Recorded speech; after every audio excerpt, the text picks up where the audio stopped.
I would be here so quickly. I really didn't, but here I am. I live here now.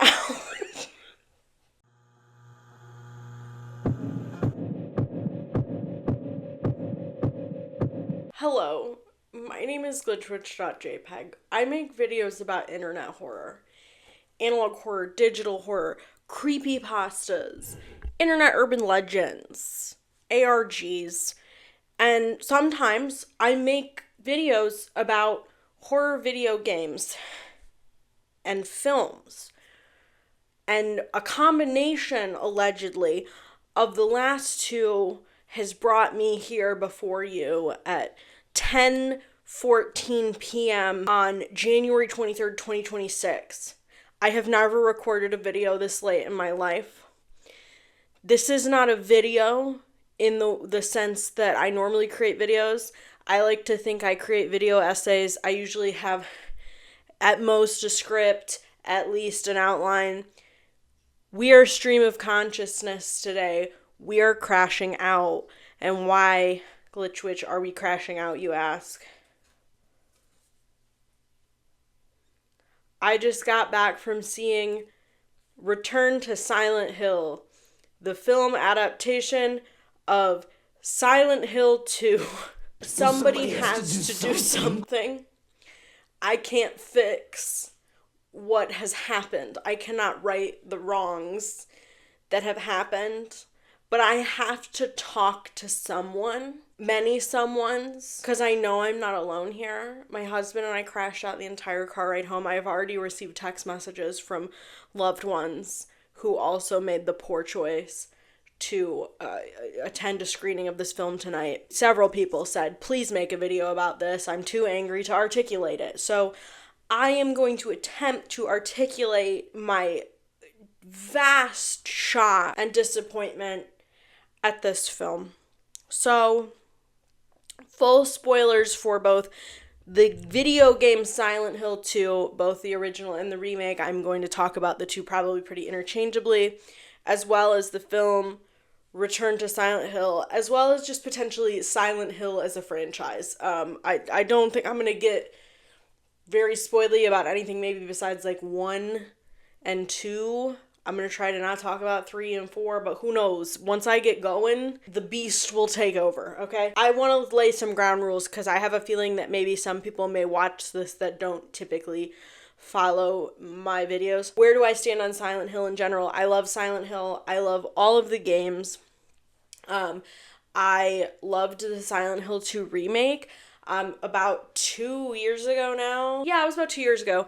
I made a video kind of defending the Silent Hill 2 remake before it came out because there was so much vitriol towards it before it was even out, and I was excited about it. I thought there were a lot of positives, and frankly, I was right. I had often talked about making a video about the Silent Hill 2 remake, leading up to it, and I played it and it's awesome, and there wasn't really anything to say because it's just so good. Like, I think it is a perfect remake. I think it does an incredible job. I have a few issues with it that I'm not really going to get into right now. This is not the point of this video, but in general, I feel like it is important to lay out that I am both an original Silent Hill 2 fan and a Silent Hill 2 remake Bloober fan. Love both. Think both are great. If you hear scratching in the background, my cat's using the litter box. I can't control him.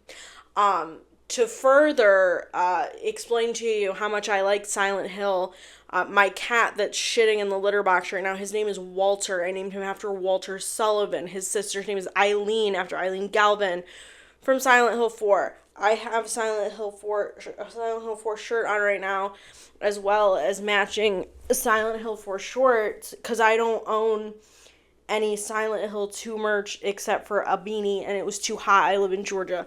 But I do have a Silent Hill 2 tattoo. Regardless, I'm not saying that I am the ultimate fan. I'm not. I'm a late bloomer. I got into this franchise when I was older, when I was in my early 20s. So I'm not a day one. But I like it. I love it so much that I have named my children after it, okay? Anyway, I in general am not a hateful bitch. when it comes to YouTube, at least. I definitely have hater tendencies that I do my best to hide on this channel because it is not productive usually to just shit on things. But when someone comes in and takes a massive just doo-doo shit diarrhea fart all over maybe the best, horror game of all time, we cannot sit idly by and let it happen. I didn't think this was gonna be a good movie. Let me put that out there too. From when it was announced way back when in the Silent Hill broadcast that the 2 remake and Silent Hill F and Townfall and Ascension or wherever the fuck that was announced, I didn't have high hopes. And the number one reason why I did not have high hopes is because it's directed by Mr. Christoph Gans. Whatever.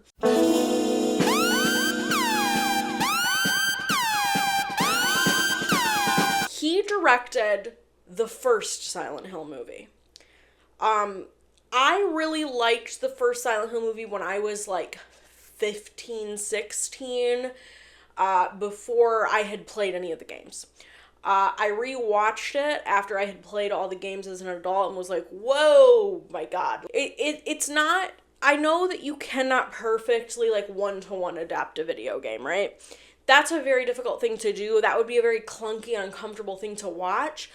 The failure of that first Silent Hill movie to me is there are plot choices that both make no sense when it comes to the actual game, but then also when it comes to like appealing to a mass audience.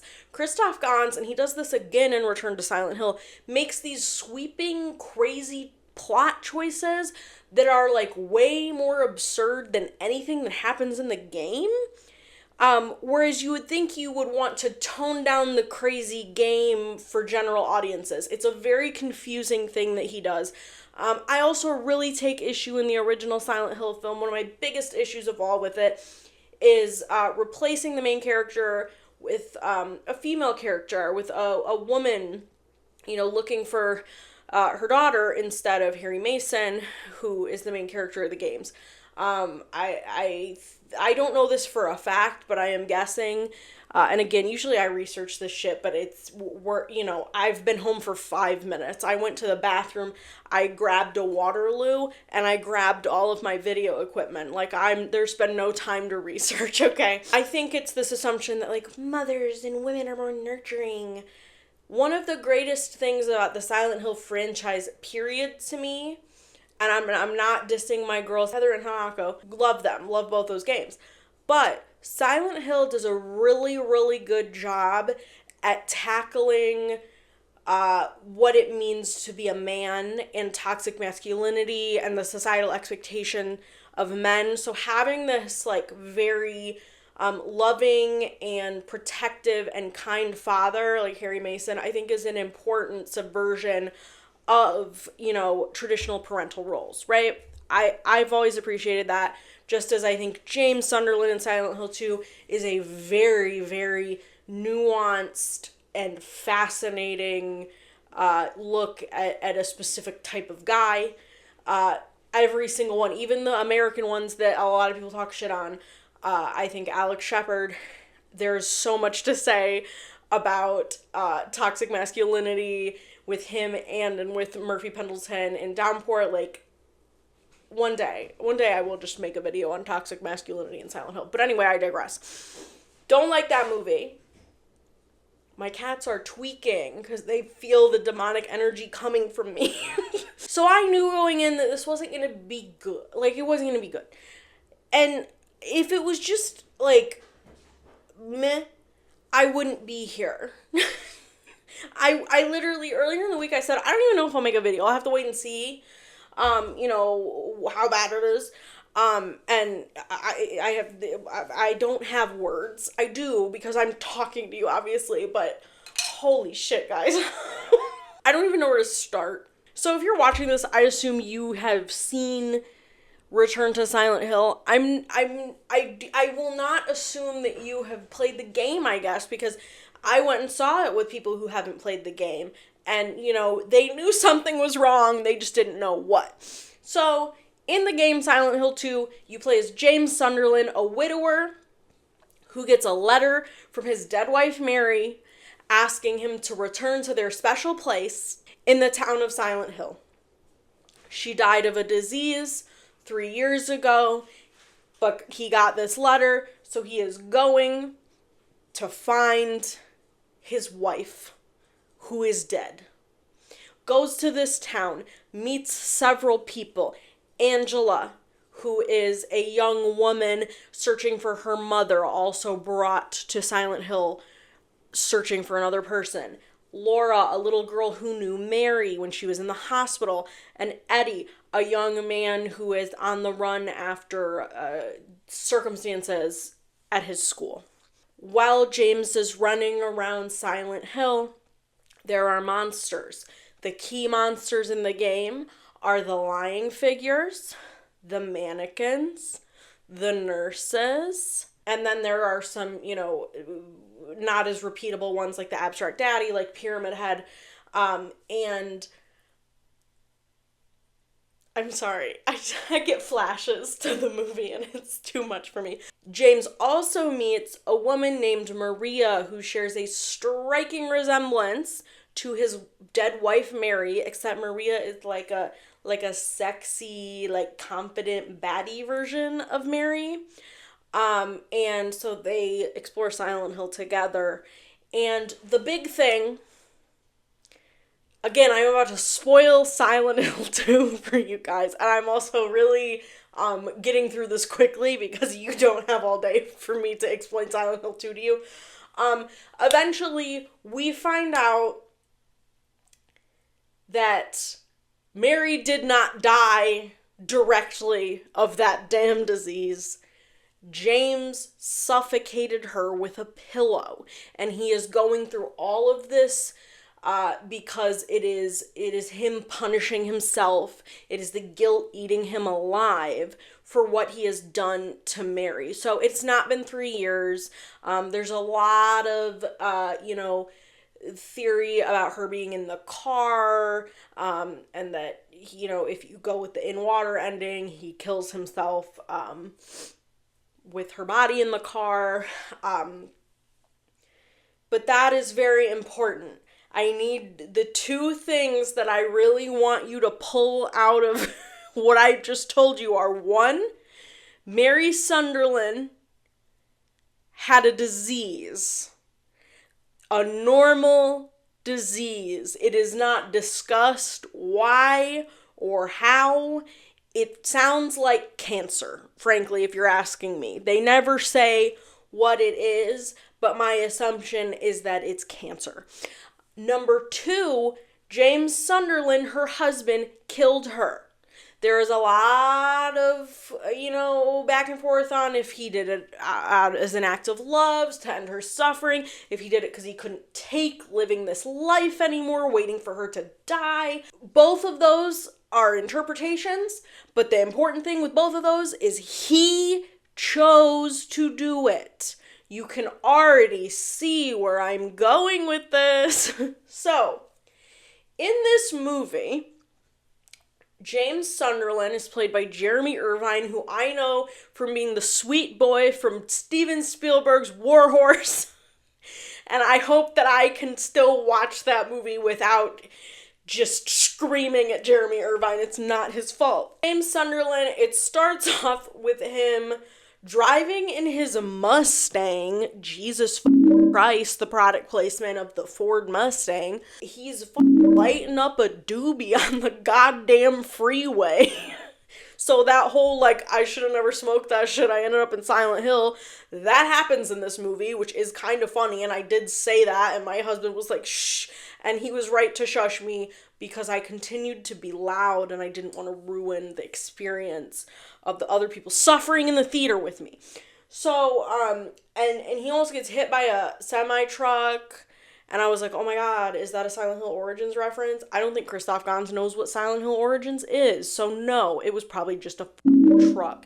But anyway, it makes him drive off the road, and he runs into Mary's luggage, which sends it flying. And then for some reason, because he has to pick up her luggage, she tells the bus that's coming to pick her up to just go away, even though the bus driver could have literally waited 30 more seconds for her to get her bag. Like, I've ridden a lot of buses in my time. I've ridden school buses, I've ridden city buses. Like, it's not, they'll wait for like 45 seconds. Like, people have to get on and off. It's not that crazy. But she just sends it off, and they're all like, oh, I'm Mary, oh, I'm James, and this is Silent Hill. And Mary, in this story, lives in Silent Hill. That is not how it is in the game. In the game, they visit Silent Hill as like a special vacation place, right? So we get this little montage. They move in together. They're falling in love in Silent Hill. But James is, you know, crashing out and alcoholic and has a therapist that is shot so strangely for no reason. He goes back home. He's a painter also for some reason. There's one single reason why they did that. My husband pointed it out and I was like, you're fucking right. But anyway, he's a painter and, you know, he's just being a alky in his apartment. And then he sees the letter from Mary. And it's not even the real letter from the game. They didn't even do the letter. They didn't even do the real letter. So he goes drunk in the rain, drives to Silent Hill, falls asleep, gets out, does his little thing where he goes into the damn bathroom and looks in the mirror.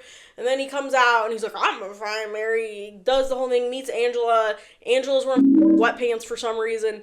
Keeps walking. Angela's talking about something that the water system got polluted and there's ash everywhere because Christoph Gans is stuck in Silent Hill 1 for some reason, even though that has nothing to do with the second game. But anyway, you know, things kind of follow, you know, the general beginning of the game. And again, I don't need a one-to-one. I think almost part of Christoph Gans' problem is he fixates on, like, recreating some things, like, a little too specifically, but then goes so batshit wild on, like, major plot points that it just does not mesh together whatsoever. Like, if you want to completely change it, completely change it. And if you want to be one-to-one, be one-to-one, I guess. Like, it is so, it just clashes so hard. But anyway, as the film continues, we start to learn that Mary was born and raised in Silent Hill, and she has, like, a group of these very strange, eclectic people that are always following her. They're her friends. They're, like, her kind of adoptive family who've taken her in after her father, Joshua Crane? Originally, it was Jacob Crane, I remember, in the log line, like, a year and a half ago.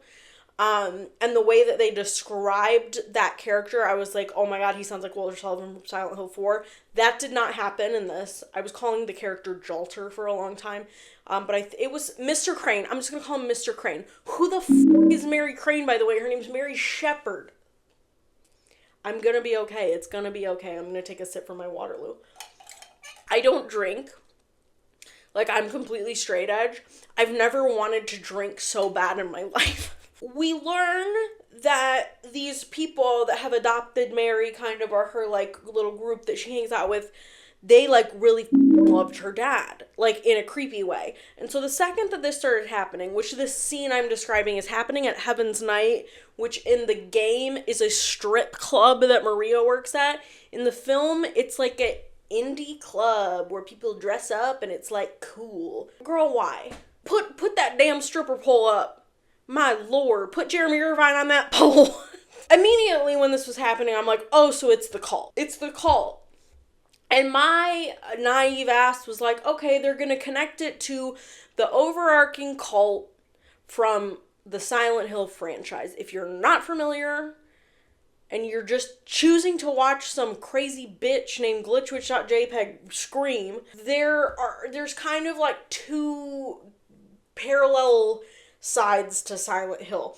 there is this what I would call the overarching Silent Hill plot, which is this cult. It starts in Silent Hill 1 and carries, Silent Hill 3 is like a direct sequel to Silent Hill 1, and then there's quite a bit of the cult influence in Silent Hill 4. It's just not as overt as it is in 1 and 3, but the teachings being applied to the villain character in Silent Hill 4, Walter Sullivan, it's still there. It's the cult, it's very much something that runs throughout the series. You even get it a little bit in Silent Hill Homecoming, where we have this like branch off Protestant version to the, traditional cults Catholic. I have threatened to make that video for a long time. Maybe it's time soon to do that. But anyway, needless to say, there is a cult with pretty laid out doctrine. I mean, it's nothing fancy, but it's enough to know there's imagery, there are tenets, it's enough to follow, right? So I'm thinking, okay, this Mr. Crane, Mary's dad, is going to be like another Dahlia Gillespie, right? Going to be another Claudia. Going to be another Walter Sullivan. It has nothing to do with the cult in Silent Hill. It is a completely new, made up, unexplained, esoteric, satanic cult. There are pentagrams and like the Lucifer symbol and all this bullshit that has nothing to do with the existing cult imagery and doctrine that Christoph Gans used in his last movie.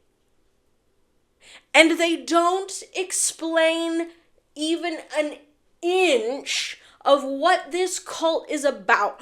All we know is these people worship Mr. Crane like he's a god. Don't know why, don't know what he did. We know that he and them were poisoning Mary with some liquid that made her lose her free will. What the does that mean? Besides just drugging her, I guess. Why did they phrase it that way? And she has to go to these rituals where they put her in this gold get-up, which, by the way, that did look puss, but for what reason? It looked like a Resident Evil Village character, not a... It didn't look that good. We had nothing. We were working with nothing. It looked kinda puss. It's a Mother Miranda knockoff. It's a Party City Mother Miranda. Go back to Party City where you belong. Anyway, and then they ate her. They were like eating her skin, but then she was fine. Like she came home that same day to see James, who was sitting in the apartment like he was Gomer pile. And she was fine. She didn't look like she got her skin ate by all her little friends, her little art school friends. They all dressed like they went to art school. I would know I went to art school. So, the cult makes her sick. The constant exposure to this drug makes her sick.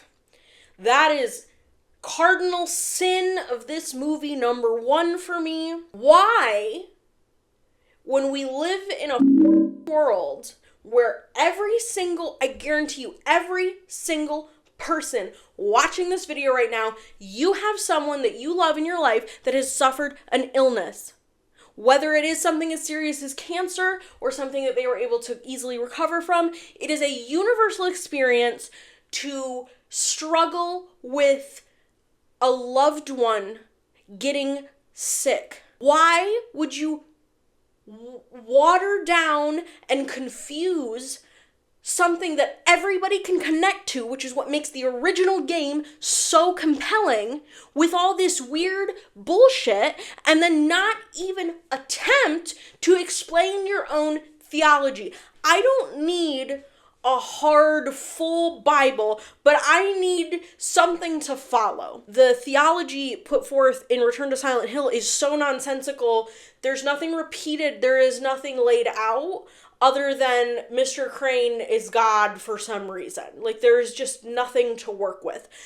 So to add this very confusing thing that I'm sure most people who haven't played the game would be like, oh, this is some dumb shit from the video game, when it's not. And to choose that over the simplicity and heartbreak of the person that you love more than anything just getting sick and you have no control over it is ludicrous. Absolutely insane choice. It makes the movie much more convoluted, and it wastes valuable time that could have been spent on way more important plot points on bullshit that didn't need to be in there. Okay, the next thing I'm going to talk about is the monsters. The choices made in this film when it comes to the creature design is baffling to me. To have some of the most compelling and interesting monsters ever designed, period, by a master of character design, Masahiro Ito, and just take a big fat shit and replace his work is ludicrous and insane to me. First of all, lying figures are okay. I would say, unfortunately, they're the most successful monster in the entire thing, besides Pyramid Head, I guess, but that's a whole other thing I'll get to in a second. The lying figures are fine. They oop their goop, but they don't have their pussy little boots or the lace up in the back. It's a very desexualized version, which is missing a huge point of the monsters. I'll get to that more in a second. They absolutely massacred my divas, and my divas are the mannequins.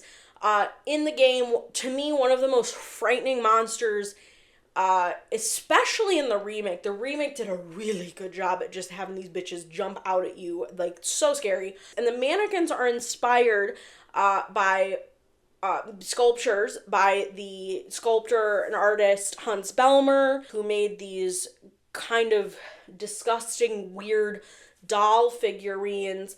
There's a specific one that the mannequins are literally based off of, but he was also famous for a more put together one with a head and stuff called La Poupée. Very fascinating individual.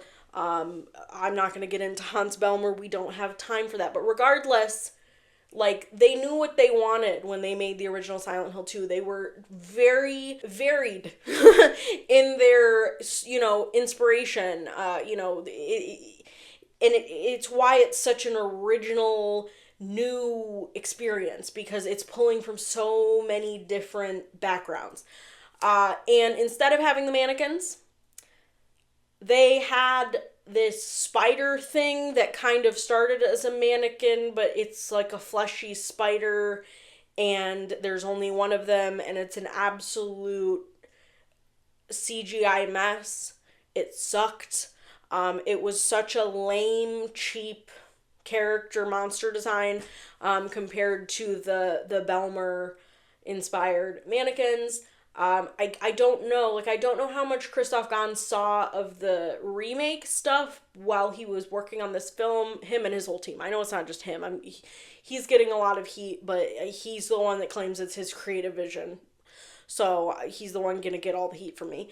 In the remake, they do behave a lot more like spiders. Like, they crawl on the ceiling and stuff more so. But they are still mannequins. So it's I don't know. I don't know if he took inspiration from that. I have no clue. I guess I don't even know if it's easier to create. Like, I feel like the mannequins wouldn't have been that hard to do, even if it was just CGI.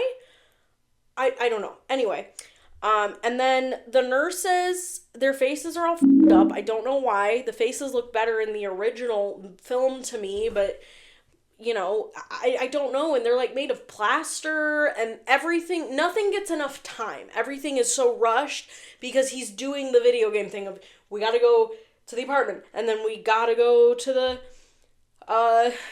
hospital, and then we gotta go to the hotel, and you don't spend enough time in any of them. So it's almost like, if you're gonna rewrite the story, maybe like pick one location or two locations and just spend more time there. You're not gonna get everything unless you do like a series. There's just not enough time. So instead of rushing through each location, rewrite it, and also don't waste some of your valuable screen time on this bullshit cult. Anyway, I'm sitting on the back of the pew for a second. Hopefully I'm still in frame. Pyramid Head, you know, he's the belle of the ball, right? Everyone loves Pyramid Head. Yes, Pyramid Head's great. He's awesome. Is he the best monster in Silent Hill? No. Is he the best monster in Silent Hill 2? No, I don't think he is. But anyway, he shows up. I think the design is, like, technically better than in the first one because he's not, like, buff and oiled up, but he's so, like, angry and grunting and, like, monstrous, whereas the thing that makes him so scary in the games is he's just there. Like, yeah, he attacks you, but it's not this, like, crazy, malicious, you know, like, seeing him through the bars, he's just standing there. And in the film, he attacks through the bars, and it's like, he's scarier when he's just standing there. And it's revealed that James is literally Pyramid Head. Like, they show his eye inside the pyramid, which is cheap. Don't show anything inside the head. That's stupid. I don't want to see it. And they literally have James, like, painting himself, and he paints the pyramid over his face. And I get it. Like, yes, James created Pyramid Head. Pyramid Head is a manifestation of the guilt that he feels over what he has done to his wife. It is a way, like I said earlier, to punish himself because he feels guilty. But he doesn't literally need to be in the mask. Anyway, I don't know. And then probably the most egregious, just absolute waste of a monster is the Abstract Daddy. And to talk about how they... Hi, Eileen. My cat's here. To talk about how they really ruined the Abstract Daddy. Eileen, you want to say hi? No? Talk about how they really ruined the Abstract Daddy. I have to address another insane choice. So, in the game, Angela and Eddie are their own people. Like, they have been drawn to Silent Hill for similar, you know, traumatic reasons like James has. They are not figments of his imagination. They're working through their own shit. Eddie is pretty much discarded in this film. In the game, he is essentially a, like, wannabe school. He kills a dog and then shoots a kid, like, in the leg, and the assumption is he was going to escalate his behavior, but he goes to Silent Hill to deal with this. That is not addressed whatsoever. He literally is just there to puke, fight with Laura, and then we never see him again. They could have just removed the character. If you're going to just throw him away like that, just don't even use him. And then Angela is one of my favorite characters in the entire game. She is a young woman who is coming to Silent Hill looking for her mom, and you learn as you continue to talk with her that her father was abusing her her whole life, and she comes to Silent Hill to deal with the trauma of that. And in the game, one of a very famous scene, it's literally the cover of the original game, Angela's lying against this mirror, and she's holding this knife, and her face is reflected in the knife, and that's when you start to really understand, you know, kind of what has happened to her. And she tells James to take the knife because she's worried what she might do with it, essentially saying she may take her own life if she has access to this knife. In the movie, they show this scene. Angela does not give James the knife, though. And I immediately was like, they're f***ing her up. They're f***ing this story up. That one little switch, and I was right. Laura, who's the little girl that knew Mary in the hospital, and Angela are extensions of Mary in the movie. It's revealed that Mary's full name is Mary Laura Angela Crane. They're not their own characters. Angela is completely robbed of her entire story. She's just another Mary, and they show the Abstract Daddy for like 30 seconds, and the Mary Angela character is part of it. And in the game, the Abstract Daddy is essentially the Angela boss fight. It's not fighting Angela, but it's her monster. It's her father. It's her rapist father. It's literally a man flesh thing attached to a bed. It's grotesque. It's one of the most disturbing monsters in the entire franchise, in my opinion. And, you know, you fight that, but then you meet Angela again at the end of towards the end of the game in the hotel, and the hotel is on fire, and she decides to end her own life because she thinks it's her fault what has happened to her. And that is such a tragic, awful, but unfortunately very realistic portrayal of what happens to some victims of abuse. And that's why Angela's story is so important for a video game to be tackling subject matter like that in that early in the 2000s is so groundbreaking. You don't get movies and like prestige movies and TV even wanting to touch that subject matter with such nuance and tragedy. It's tragic. Her story is so tragic. And one thing that makes me absolutely adore the remake is the expansion of the Abstract Daddy boss fight. It is completely made way bigger than it was in the original. It is gut-wrenching. It is terrifying. I was in tears when we played it the first time. It is one of the best. I think probably the Silent Hill 2 remake Abstract Daddy fight is probably the best fight in survival horror period to me. It has stayed with me. It is so powerful, and to see that reduced to like a cheap little jump scare in this movie is just kind of heartbreaking. And like, you clearly know that this director does not give a about the source material to gut Angela in the way that he did. I cannot believe it.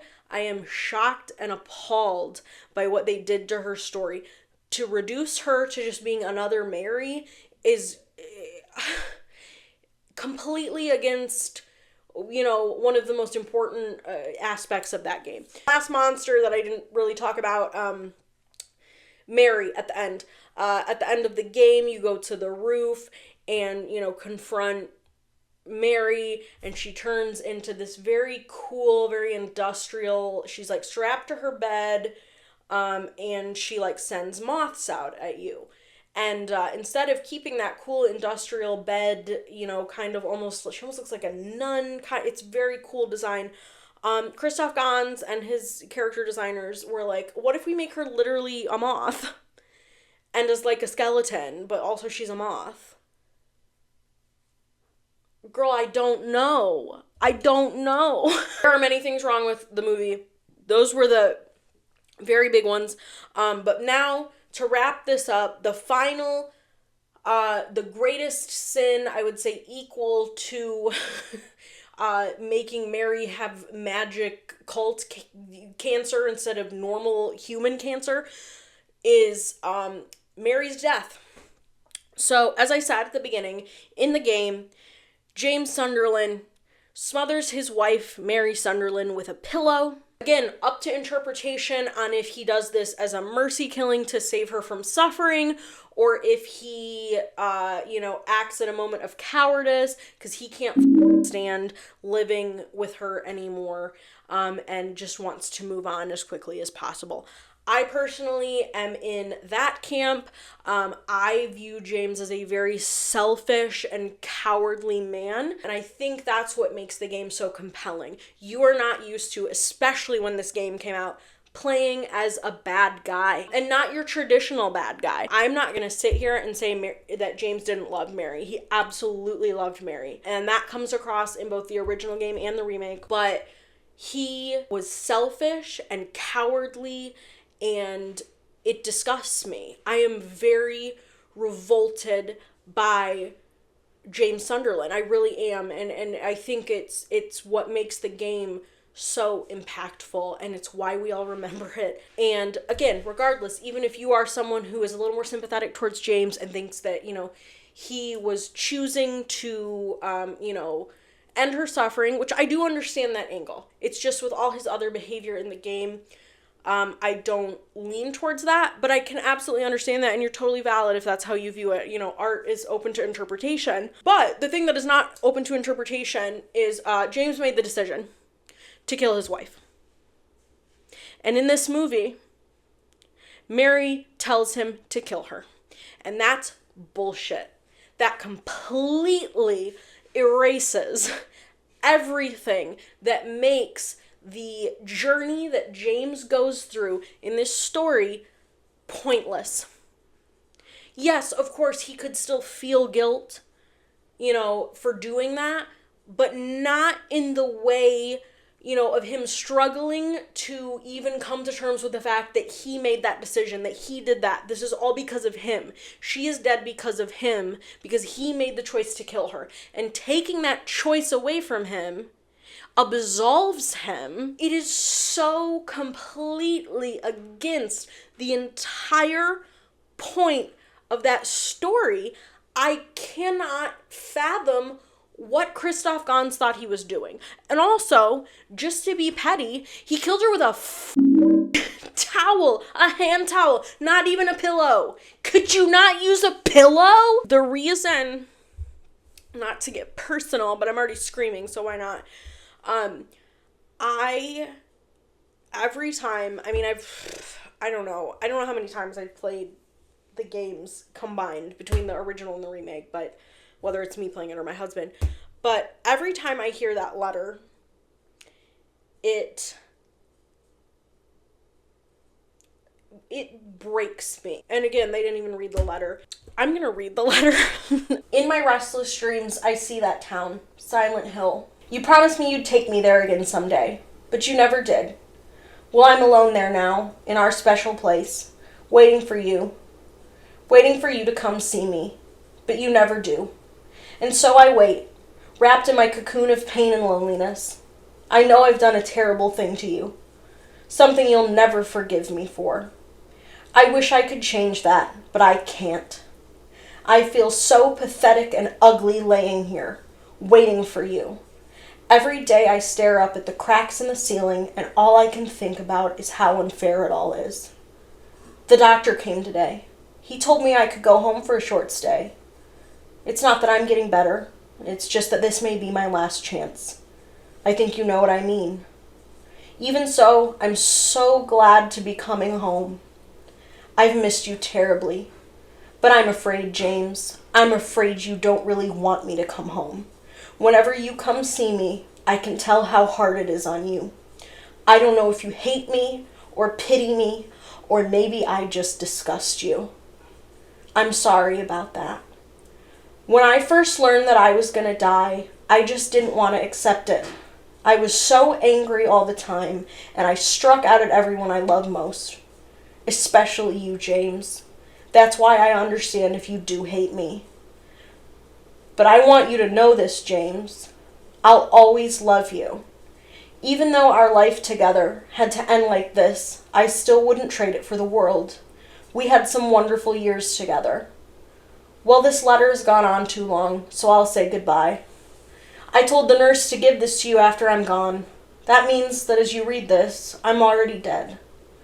I can't tell you to remember me, but I can't bear for you to forget me. These last few years since I became ill, I'm so sorry for what I did to you, did to us. You've given me so much, and I haven't been able to return a single thing. That's why I want you to live for yourself now. Do what's best for you, James. James, you made me happy. I have been sick before.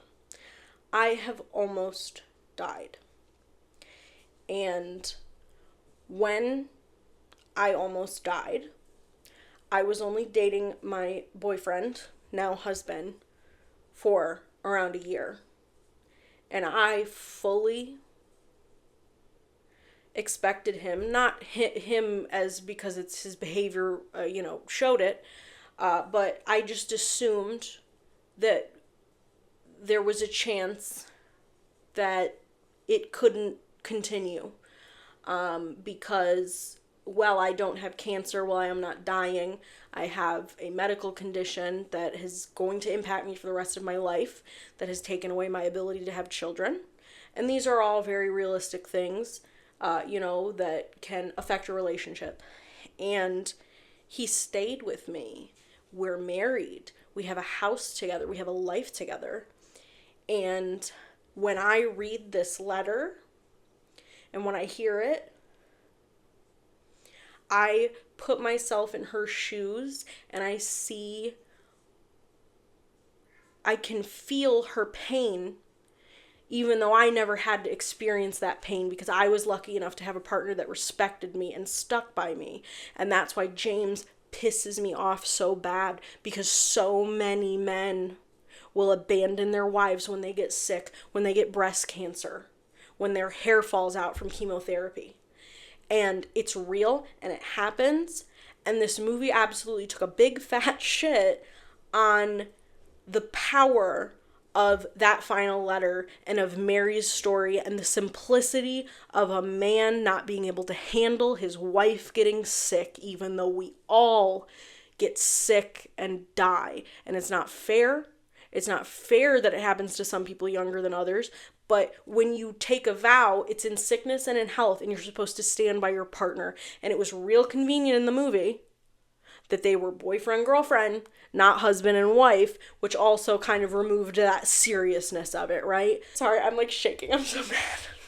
I was just floored by the fact that they made it Mary's choice, because it wasn't her choice. Even if she was miserable, even if she would have thought she was better off, it wasn't her choice. It was James' choice. And the point of that letter is for him to understand the mistake that he's made, the agency he's taken away from the person he loved, the fact that she hated how horrible she was to him in her, sickness, in her haze, as her body and her mind is failing her. And she apologized to him, and instead of being there to hear that apology, he robbed her of the chance of ever being able to give it to him. And that's what makes Silent Hill 2 so impactful. And this movie absolutely abandoned any semblance of that and took the power right out of the story. I hated this movie. You, Christoph Gans. Let me read an excerpt from a Variety article that he said. It was a big challenge to adapt correctly and respectfully a game which is considered a classic, he says. We know that the people who love video games are very passionate. I remember when I did the first film, I received plenty of death threats. People were saying, if you mess up this one, we're going to find you. So I came onto the first film with great responsibility, and certainly even more with the second one. At the same time, it was important for me to imagine a movie that people who are not playing games can be interested in. That's not what you created. You created a mess that's not going to make sense to anyone who hasn't played the games, but also is going to piss off people who have played the games. So I really don't know what you thought you were doing. He needs to stop. He needs to stop. Konami, don't let him. I don't trust you, Konami, but Silent Hill F was really good. So stop making movies. Maybe let's just stop. We don't need any more Silent Hill movies. We don't need to try. The games exist. It absolutely breaks my heart that for so many people, this will be the only way they ever interact with Silent Hill 2. That is absolutely tragic. Wow. God, I realized that today before I even saw the movie, and it really upset me, and then now that I've seen it, it's even more upsetting. If you liked this movie, I'm sorry. We're not going to see eye to eye on this. I'm sure that we will see eye to eye on other things. I'm not going to sit here and be like, you're a bad person if you like this movie. I don't know why you like it, but good for you. I wish I liked everything. And if you have seen my, defending the Five Nights at Freddy's movie video and you want to call me a hypocrite because I like those even though fans hate those games, I don't really think it's the same thing, but you can also call me a hypocrite. That's fine. You're just comments on the internet. But anyway, let me know what you thought of this movie. Goddamn. And frankly, if you were like, oh, I'm going to watch some YouTube videos to see if I should see it or not, don't see it. Because if it makes money, then they're going to let him make another Silent Hill movie. And the only one left to up is Silent Hill 4, and I can't handle that. Cannot handle it. So, we need to end it. We need to stop this. If you would like to watch a movie that has the energy of Silent Hill, but in a movie form, I would recommend The Night House, directed by David Bruckner.